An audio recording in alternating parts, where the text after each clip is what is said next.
Venerable members of Mahasangha, Honorable Chairman, Senior Lecturer Mr. Swarananda Gamagesa, and sisters. Before I commence my presentation, I would like to wish you all a very good evening and a pleasant day.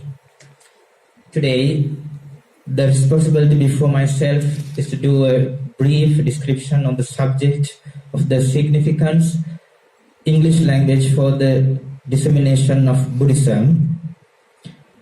As you all know, English is known as the international language. Many countries in the world use English as their mode of communication. Therefore, we, being Buddhist monk who wish to take the noble doctrine of the Lord Buddha, inevitably acquire sound and profound knowledge in English. So, I wish to divide my speech into few categories as follows.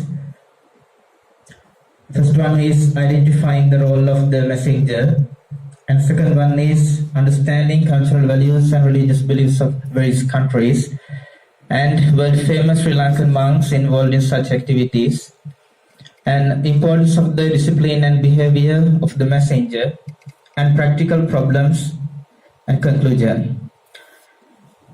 First of all, I would like to explain about identifying the role of the messenger. It's very important to recall the instruction of the Lord Buddha to the first group of monks who left in order to deliver this noble message. Charta bhikkhave charikam bahujana hitaya bahujana sukhaya atta hitaya sukhaya deva manusana. As such, the objective of these monks should be the same. For that, who takes this noble message to the world should be a thoroughly educated one with excellent knowledge in especially Pali language and Buddhist philosophy. Proper investigation should be carried out in order to find out what the audience exactly needs and should deliver accordingly. We should whatsoever not try to give them what we have instead of what they need. We should be well trained in mindfulness or meditation, especially in dealing with Western countries. Next, move to second part of my topic. It's about understanding cultural values and religious beliefs of various countries. Especially, people are more attached and bound to the culture than theories. So, it is not an easy task to convince such communities to accept what you say if you don't use special strategies. We should follow the tricks introduced by the Lord Buddha when we had discussion with Paharada, Kasibharadvaja, and so on. The knowledge of Western literature, Indian history, Western philosophy is nice to have, which leads you to become a successful messenger. When you have discussion with an audience from United Kingdom, they will be more comfortable to listen to a part of poem by Shakespeare. Those who followed these strategies have been successful, but is still being respectfully remembered, not only by locals, but also by the international intellectual community. In the 6th century BC, when the Lord Buddha was born, India was fulfilled with numerous beliefs which had strong bindings with the culture. The Buddha utilized the same culture and beliefs in order to transmit his message. For that, he was well aware of the cultural values of people those days. When the Third Dhamma Council was held with the patronage of Emperor Ashoka, Buddhism was spread in nine countries with the monks who threw in the fluent in preaching Dhamma. These monks were throwing the cultural beliefs of those countries, and task was very successful. So Buddhism was well consolidated in Sri Lanka after Arahant Mahinda's arrival during a short period also because of the same reason. Have you ever guessed why Arahat Mahinda Mahathera selected Chullahatti Padopama Sutta as his first preaching to King Devanam despite deep explanation in cause and effects, Four Noble Truths, Eightfold Path, Abhidhamma, and etc.? Now we move to third part of my speech. It is about world-famous Sri Lankan monks involved in such activities. First of all, I would like to say, Sri Lanka, being the center of Theravada Buddhism and Theravada tradition, holds a leading position in the international Buddhist community. Based on the information from history, Sri Lanka has sent Buddhist messengers to countries such as China, Japan, and Korea, etc. There are few respectful characters who played a leading role in upholding the Sri Lankan Theravada tradition all over the world.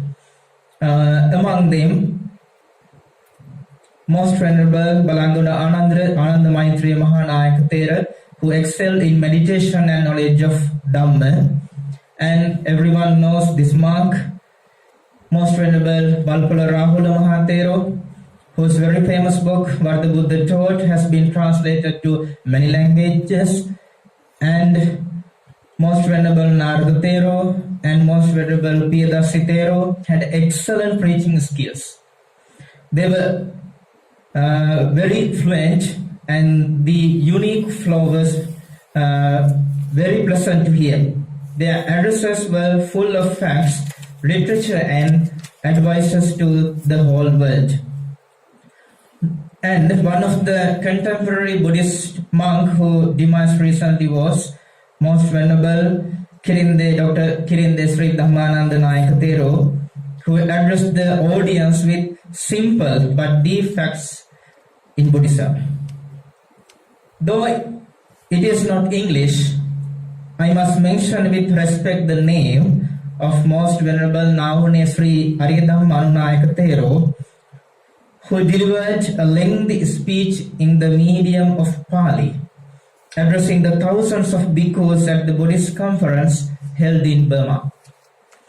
And Venerable Hikkanduwe Sri Sumangala Nayaka Thero, Most Venerable Agamaha Pandita Polwatte Buddhadatta Mahanayaka Thero are also leading names in these whole exercises. Now I'm gonna explain about importance of the discipline and behavior of the messenger. Actions speak louder than words. The messenger of this noble doctrine should not preach one and conduct himself otherwise. That's why very characteristic of the Lord Buddha, Yathavadi Tathakari. And next part, practical problems. Most of people in Western community is either atheistic or theistic, who would not be interested in listening to stories of soullessness, impermanence, and sorrowful nature of things. They all believe in Almighty Lord or a Creator. They always question about repercussions of karma and reincarnation. So therefore, it is vital to derive some strategies to shape up their mind in such a way that they create some interest in this subject. The messenger should be powerful and tactful enough to convince such people, heavily depend on the Creator. He should never have the ulterior motive of converting anyone to Buddhism.